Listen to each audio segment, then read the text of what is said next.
On November 14th, 2023, the Charlotte County Sheriff's Office received a call saying that a 16-year-old named Collin Griffith was just overheard threatening to kill his mother. In a panic, the officers raced to Collin's doorstep to confirm that his mother, 39-year-old Kathy Griffith, was unharmed. Hello.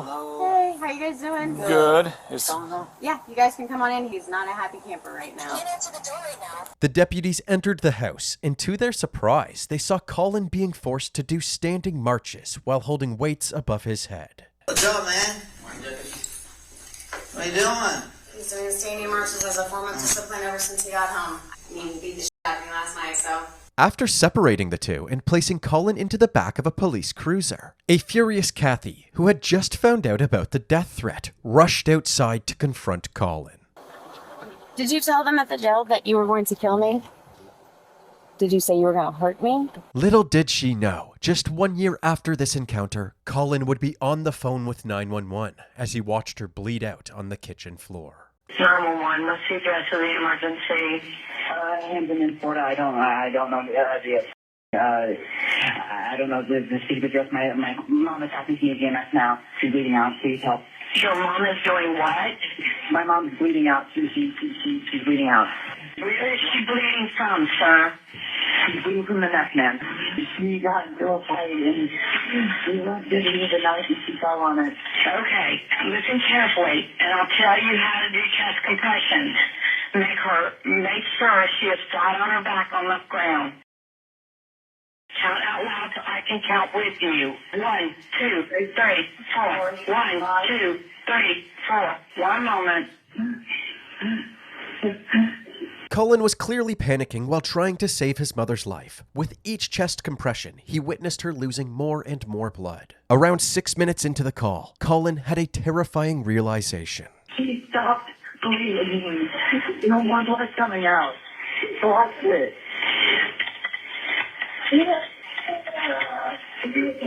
Okay, listen to me. Listen to me, please. Stop, okay? Listen to me, and I'm going to tell you how to control the bleeding. There's no more blood coming out of the wound. These lost at all. Okay, we're going to continue with CPR. Listen to me. 1, 2, 3, 4. 1, 2, 3, 4. The dispatcher continued counting until first responders arrived at the scene at 6:25 p.m. Deputies made their way to the kitchen and saw Collin performing CPR on his lifeless mother. Just down the hall, they noticed a large kitchen knife covered in blood lying on the ground. After determining that Kathy's injuries were fatal, she was pronounced dead at 6:27 p.m. They detained Collin and escorted him to the back of a police cruiser, wondering what could have led up to this tragic incident. In order to fully understand the circumstances that led to Kathy's death, we must take a thorough look at Collin and Kathy's colorful past. The drama began in September of 2023, when the Charlotte County Sheriff's Office received a call from Collin's high school. Apparently, he told his teacher that his mom had pulled a gun on him and threatened to kill him earlier that morning. When the deputies went to Kathy's house to speak with her, she said that Collin's claims were ridiculous. She said that he was just making up stories because he was angry that she punished him for failing a test at school. After speaking with Kathy, they went to the high school to speak with Collin directly. He stuck to his story, insisting that she had threatened him with a gun. In the end, the cops believed Kathy, and they decided that no action would be taken against her. Upon hearing this, Collin said that if she were to do something again, he would be forced to defend himself. The authorities interpreted this comment as a potential threat to Kathy, so they initiated Florida's Baker Act to place Collin on involuntary psychiatric hold at the Charlotte Behavioral Center. 3 days later, on September 19th, when Collin was released from the Behavioral Center, he began repeating the statements that put him there in the first place, and took it even further by directly threatening his mom and grandma Susan. He specifically said that he had, or something along the lines of that he had done it before and that he would do it again, and said that he would either push them out of a car, stab them, or shoot them. The deputies had no choice but to initiate the Baker Act for a second time, and Collin was readmitted to the Behavioral Center for 3 more days. Collin was released on September 22nd, and in an attempt to prevent further conflict, Detective Lacey and Corporal Chris Rentis of the Juvenile Intervention Unit were assigned to assist Kathy and Collin as they navigated their relationship. So, over the next couple of months, Collin and Kathy were in direct communication with the detectives, sometimes daily, but despite their efforts, things were only getting worse. Then, on November 13th, 2023, things got out of control again. At exactly 8:43 p.m., Kathy called the sheriff's office saying that Collin had attacked her. But at the same time, Collin called Corporal Rentis and told him the opposite, that Kathy had attacked him. Several deputies were dispatched to the house to figure out exactly what had happened. As they approached the residence, they saw Collin on the side of the road, so they pulled over and spoke with him first. I can't see without my glasses. I don't know where they went. We sat down and we ate, and she started talking to me about how a bunch of really bad shit. And then when I got up and was like, you can't just do that, and she was telling me to shut up, she hit me in the face, and then she grabbed onto me. I hit her in the stomach, and then I'm a wrestler. It was just reactive. Grabbed her. She got to the ground. I grabbed the phone. I started recording, and then I left. But we've been through this. You called Rentis because you know you kind of messed up, right? No, it's because I didn't know who else to call, and I knew that, and I wanted to make sure he knew first off. Okay. Although Collin claimed that his mom had punched him, there were no visible marks and no redness or swelling on his face. They patted him down, put him in handcuffs, and placed him in the back of a police cruiser. They then went back to the house to get Kathy's side of the story. Catherine A. Griffith, right? So I heard EMS is coming to check out your hand. Right here, because he kicked me. Okay. Hey, can I see your hand?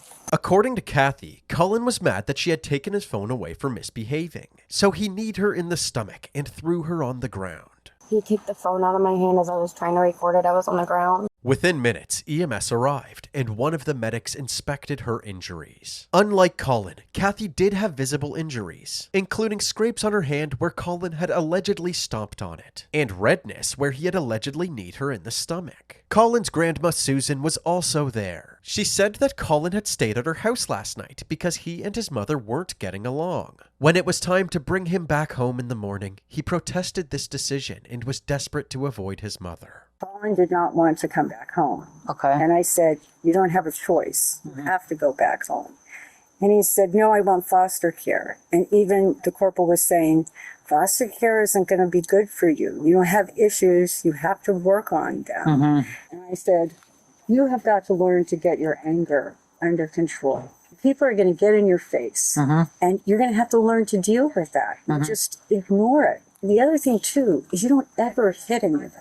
And especially somebody as small as Kathy. I said, that needs to be, goes, no, but there are no buts. That's all there is. Susan told the deputies that when she brought Collin back home, she decided to stay for dinner. She essentially had the same story as Kathy, that when Kathy took Collin's phone away, he got mad and attacked his mom. I think he wanted the phone. And that's all he was concerned about, was getting his phone back. You said next thing you know, they're on the ground. Did you see how they got on the ground? No. Okay. No. Because I was trying to call also. Okay. The deputies told Susan that they were going to charge Collin for domestic violence battery. Before they took him down to the station, they allowed Susan to have a word with him. Got to get your anger under control, okay? I'm saying prayers for you all the time, Collin, and I love you. Well, I think my anger's fine. Do you think your anger's fine? Yes, it's just with some of the attacks, but that's how I act. What didn't happen, though? I was there. No. She hit me. She grabbed onto me. I didn't see that, Collin. I really didn't. I was just trying to have a face-to-face conversation. I was telling Mom, I'm not a psychopath. I'm not this murderer. I'm just trying to peacefully leave or peacefully coexist and just figure something out. And she kept telling me to shut up. And when I wouldn't shut up, she hit me. No, that's not what happened, Collin. That's not what happened. After this he said, she said argument, Collin was brought down to the juvenile detention center. He was momentarily left alone in the back of the police cruiser. And during this time, Collin was recorded calling Corporal Rentis and having a conversation about two different personas, Collin 1 and Collin 2. I'll say it to you like this, if you want to know. Collin 1 is, I guess, he's who just wants to survive, help people, and do good things in the world. And Collin 2 is the one that protects Collin one in situations where he can't escape from, and Collin 2 was the one that killed someone. But you're talking to Collin 1. Talking to Collin 1. To give context, just 9 months before this encounter, in February of 2023, Collin's abusive father cornered him with a knife, and Collin shot him to protect himself. Collin was initially charged with first-degree murder for his father's death, but a month later, his charges were dropped since they couldn't disprove that Collin's actions were in self-defense. He then moved from Oklahoma to Florida to live with his mother. In the call with Corporal Rentis, Collin is telling him that he has 2 personas, and Collin 2 killed his father, and he is now afraid that Collin 2 will kill his mother as well. Does Collin actually have a split in his psyche, or is he just a twisted killer, premeditating his mother's murder and preemptively mounting his insanity defense? I need to figure out exactly what you're scared of. Scared of going back in there, Rentis. Jesus, how many times do I gotta say it? That's all I'm scared of. I don't think you're. I think that you are capable of killing your mother, but I don't think that you will. A strong mind to submit to the call to. It's the strongest version of me. Following this phone call, Corporal Joella Moore, the officer who had arrested Collin earlier, approached the back window of the cruiser and had a brief conversation with him. He expressed that releasing him back to his mother again could result in grave consequences. I don't know how I'm going to react if she does that again. If I can control myself, or how that's going to happen. What do you think he might do to her? If she tries to hit me again, I might hit her back really, really hardly and badly. Collin spent the night in the detention center, and the next morning, on November 14th, 2023, he had a court hearing where he was put on probation. He was free to go while he awaited his next court date, and his mom was already outside, waiting to pick him up. Although Detective Lacey warned Kathy that she could be putting herself in danger, Kathy insisted that Collin come back home with her. She made a comment to me that she was willing to accept her fate if that gave her more time with her son. Meaning she was willing to die at the hands of the defendant as long as she had more time to spend with him? Yes. Just moments after Kathy drove off with Collin, the sheriff's office received a call from the officer at the juvenile detention center who escorted him outside. He said that right before Collin got in the car, he threatened to take his mother's life. As you saw at the beginning of this video, several deputies went straight to the house to find out if Kathy really was in danger. Hello? Hello. Hey, how you guys doing? Good. Yeah, you guys can come on in. He's doing standing marches. He's not a happy camper right now. Can't answer the door right now, but if you'd like to leave a message. All right. Yes, sir. So what's going on, man? Last night, me and my mom to a physical altercation. I got arrested for domestic battery, but we'll see how that goes. Okay. So how is the situation with you and mom right now? She thinks that I beat the shit out of her. I don't. She thinks that I'm like psychotic, like literally psychopath, sociopath, something like that. She thinks I'm gonna kill her, that I want to beat the shit out of her. Do you? No, sir. I'm not gonna take what I consider abuse when someone's attacking me. Did you make any statements saying that you were gonna kill? Yeah, Was that said? I did not say I was gonna kill her. I did not say kill.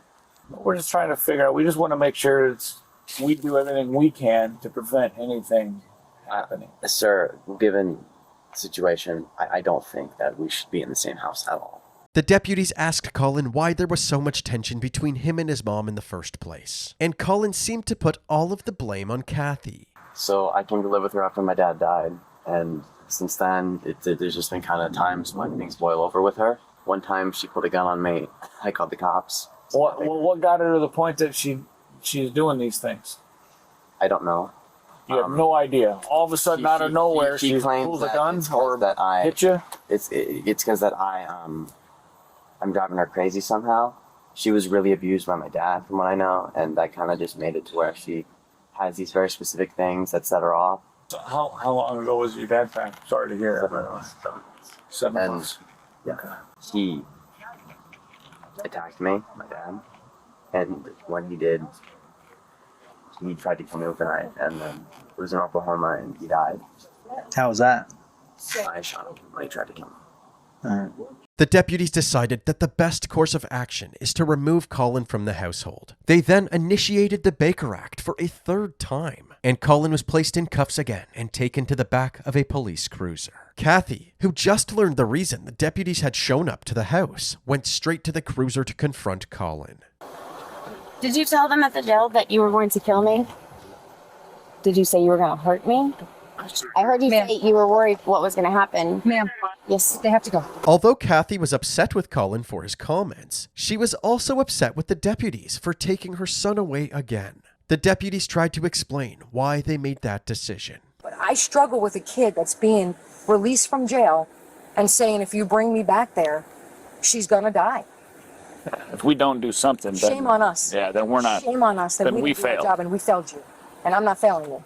Nor am I going to fail your son. Following these incidents in November, Collin's lawyer realized how unsustainable it was for Kathy to have full-time custody of Collin. The lawyer was able to negotiate a concurrent custody agreement, which gave Susan and Kathy equal authority over Collin. And he could now stay with either one of them as he pleased. Collin went back and forth between living with his mom and living with Susan, and things seemed to be going pretty well over the course of 2024. Collin graduated high school, and his mother bought him a brand new car as a graduation gift, which allowed him to get a new job as a delivery driver for Domino's. Although this was a nice gesture from Kathy, it was later revealed that she didn't actually buy the car herself. She used money from Collin's trust fund, which Kathy had never contributed to. Regardless, things between Kathy and Collin seemed better than ever. Over the summer, she posted photos of their trip to Washington, D.C., where they toured the White House together. But as summer came to an end, Kathy texted one of her friends, saying, "I'm going into that dark place again." On September 7th, 2024, the day before Kathy's death, an argument about a bookshelf was captured on the Ring camera in her living room. No, stop. Not fall off. You rip the wall with it. Fall off. Break. And rip the wall. I need the keys to the house. So, you know, go for that shit in your car. You need to change your clothes. You're not coming home tonight. Well, if you want to kill someone by putting that thing on your It's not gonna it's kill not falling anybody. down. There's no stun. There's no, you even get with me. There's no No, stun. it's done. Kathy locked the door behind him. Collin took his car and drove to stay with Susan. Susan was on vacation at the time, but she would be back at some point the next day. The next morning, despite the custody agreement, Kathy was furious that Susan allowed Collin to stay at her house. So she called Susan several times, berating her. If Collin's not here by 10 o'clock, I'm you. Do you understand me? Do you understand me? Do you understand me? Do you understand me? Yes or no? I need a yes or no. Yes or no? Do you understand me? I thought he was going to work. He's not here by 10 o'clock. I'm sending the cops. You do not have my permission to have Collin in your home. And if he's not back by 10 a.m., I'm going to take it if you are holding him hostage and not getting him back to me. Thank you. I hope you have a great day. Goodbye. Kathy also threatened to sell Collin's car if he didn't come home immediately. I'm taking the car. I'm taking everything. So I'm about to go out there and go and get the car because the car is mine. I have it in my name. She then followed this up by saying she had already found a buyer that conveniently lives in Susan's gated community, and that she was outside, ready to hand over his keys. The car is sold. He can either get the car with me and come back home, or he can come. Then you better tell him that he needs to give me a goddamn phone call in 10 minutes. Of course, these statements weren't true, because she wasn't outside. Actually, all of these audio clips were recorded by a Ring camera in the living room of her home. Clearly, Kathy was just angry and doing anything she could to get Collin back home. As a final Hail Mary, Kathy tried to blackmail Collin. She texted him saying that she had recordings on her Ring camera that captured him admitting to the premeditation of his father's murder. You've left me with no choice. Collin, the recordings of you admitting to killing blank and planning the murder, there are 4 different instances from my Ring camera, are all going to Bob, Susie, Amanda, and Chris at 3 p.m. today. My dad is sending his recordings of you telling him how you planned my murder back in February. You have 10 minutes to call me and fix this, Collin. I am signing this title and handing over the keys now. Kathy finally decided to drive to Susan's house to confront Collin. Susan's neighbors watched as Kathy sped through the gated community and slammed on her brakes at Susan's residence. She slammed her car door as she exited the vehicle and stormed up to the house. 1 hour later, Collin dialed 911 and police were dispatched to Susan's house. With Collin sitting in the back of the police cruiser and the forensics team processing the scene, the deputies decided to canvass the area. Susan's neighbors told them that after Kathy entered the house, she came back outside and was making a big scene on the front lawn, yelling at Collin. You said that you saw a hand come out and touch a shoulder on the steps. Did you hear anything? I never heard nothing. I turned my head and went back into the house and got busy again. And from your perspective, did it look like the person was getting dragged into the house? No. I just, like I said, when I seen the hand come out and grab her by the shoulder, I turned and went back into the house, and I said, they'll probably work it out. I thought it was his sister or Susan's granddaughter. And I said, they're probably having a little spat and they'll work it out. Although this neighbor claimed to have seen Collin grabbing Kathy's shoulder and pulling her inside. Another neighbor that saw the incident claimed that Collin pulled her into the house by her ponytail. And she went around the back of the car, up close to him, and she was swinging her arms again, and he reached, and she says, I heard her say, let go of my hair, you're hurting me. And he reached up and opened the door, and they went inside, pulled her inside. When they tried to question Collin himself about the incident, he refused to answer any questions and requested an attorney. Collin spent the night in the Juvenile Detention Center, and the next day, Sheriff Grady Judd of the Polk County Sheriff's Office held a press conference announcing Collin's arrest. He described Collin as a cold-blooded, murderous psychopath. He's violent. He's dangerous. He showed zero remorse. Zero remorse. Shortly after this press conference, State Attorney Brian Haas formally charged Collin with first-degree murder and announced that Collin would be tried as an adult. I made the decision to charge this 17-year-old as an adult based upon the egregious facts and circumstances of this case. Charging a minor as an adult is not a decision that I take lightly, but as state attorney, it is my responsibility to do so when warranted. His trial began on January 29, 2025. The prosecution believed that Collin hated his mother and had been planning her death for many months, just like he did with his dad. But they weren't allowed to tell that opinion to the jury. Since he ultimately wasn't charged for his father's murder, the prosecution was unable to bring up the specifics of that case in the trial. However, they were able to introduce this clip to the jury. Collin 2 is the one that protects Collin 1, and Collin 2 is the one that killed someone. This made it obvious that Collin had killed somebody before, but it prevented the prosecution from saying exactly who the victim was. Surprisingly, after the claims of split personality that we heard earlier, Collin's attorneys didn't even take a stab at an insanity defense. Instead, they moved forward with a claim of self-defense. Of course, this contradicted the story that Collin had initially told the authorities. She got real tight and we went to the night and she fell on it. The defense claimed that Collin didn't admit to killing his mother because he was afraid that his claim of self-defense would fall on deaf ears, just like every other time he and Kathy had a dispute. One of the first witnesses that the prosecution called to the stand was Detective Lacey. She told the courtroom about Kathy's devotion to spending time with Collin regardless of the circumstances. She made a comment to me that she was willing to accept her faith if that gave her more time with her son. Meaning she was willing to die at the hands of the defendant as long as she had more time to spend with him? Yes. But during cross-examination, the defense implied that this was an act in order to establish control over Collin's life and prevent him from getting the help he needed. Detective Lacey also said that Kathy would frequently go against everybody's advice on how to have a healthier relationship with Collin. One of the most shocking testimonies from the state's witnesses was from Robert Wolantis, Collin's grandfather. Collin was quite close with Robert and would sometimes vent to him over the phone about Kathy and Susan. However, on one occasion in February of 2024, Collin took things too far. My grandson was very aggravated at his grandmother and his mother. He said, I am so tired of these two bitches. I'm disgusted.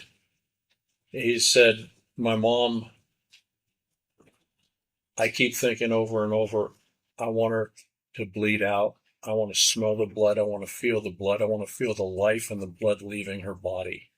I said, Collin, I love you, buddy, but you can't have those kinds of thoughts and focus on them and then speak them, because you will cause them to become reality. Please think positive things about your mom, about yourself, and about a good future together.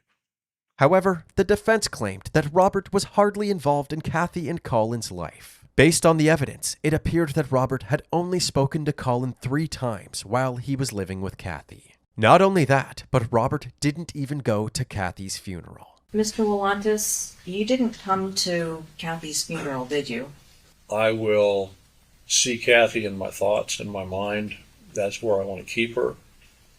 Attending a funeral where her body is placed in the ground, that's not Kathy. The essence of Kathy is elsewhere. She's with me. She's here in this room today with each of you. Mr. Willantis? Ma'am? I asked whether you went to the funeral and why. Just answer that question, please. You interrupted me as I was explaining why. That you don't like my response, ma'am, that's your problem. To discredit Robert even further, the defense called their one and only witness to the stand, Collin's grandmother Susan. Was Robert Willantis invited to the celebration of life? No, he was not. Robert tends to be very disruptive. He has difficulty with truthful manners, and we just did not want to have more lies and disruption. The final time that we could say goodbye to Kathy. The defense also asked Susan about Kathy's long history of mental health issues, family estrangements, and violence, showing jurors that Kathy's unstable nature was prevalent long before Collin had moved in with her.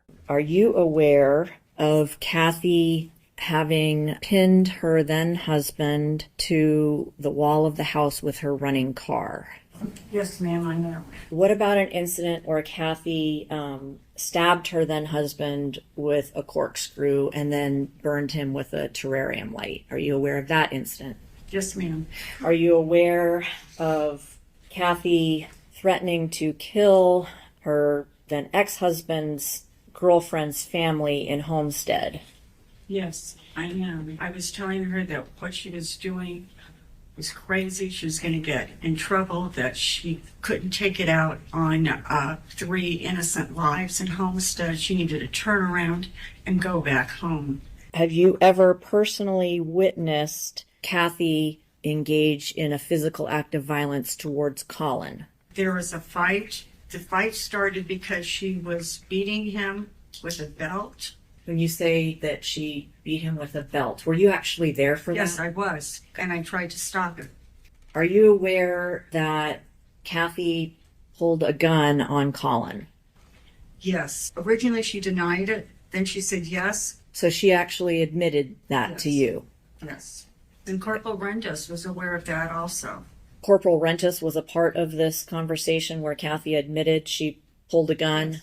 Did Kathy have a reputation within your family as being violent? Yes. Did she have a reputation as being unpredictable? Yes. And volatile? Yes. During cross-examination by the state, they grilled Susan for testifying on Collin's behalf and painting her daughter in such a bad light. It sounds like you're really quick to try to throw dirt on your dead daughter. Would you agree with that? No, not at all. My dead daughter did the best that she could. We have a problem in this country with addressing mental health. We all know that. And that's what she had. She had mental health issues. At times, she was the greatest person on the world. Very intelligent. I appreciate that, man. I appreciate that. You mentioned that you and your family members love to talk about how violent Kathy was. Is that right? No, we didn't love to talk about how violent Kathy was. We talked about what we could do to help her. We didn't want her to lose her job, and more than anything, we wanted her to try to get better.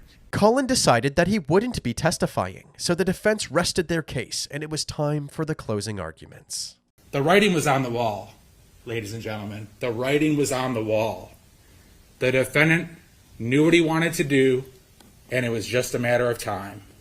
The state has in no way come close to proving to you beyond a reasonable doubt. They have failed to prove beyond a reasonable doubt that Collin did anything other than defend himself against his mother, and that what he was afraid would happen actually happened. Your verdict has to be not guilty. The jury was sent to deliberate, and after about 12 hours, they reached a verdict. Will the jury find as follows? As to the defendant in this case, as to count 1, the defendant is not guilty. As to count 2, the defendant is not guilty. So say will this 5th day of February, 2025. Collin Griffith was acquitted of all charges, and after being processed back at the jail, Collin walked out a free man.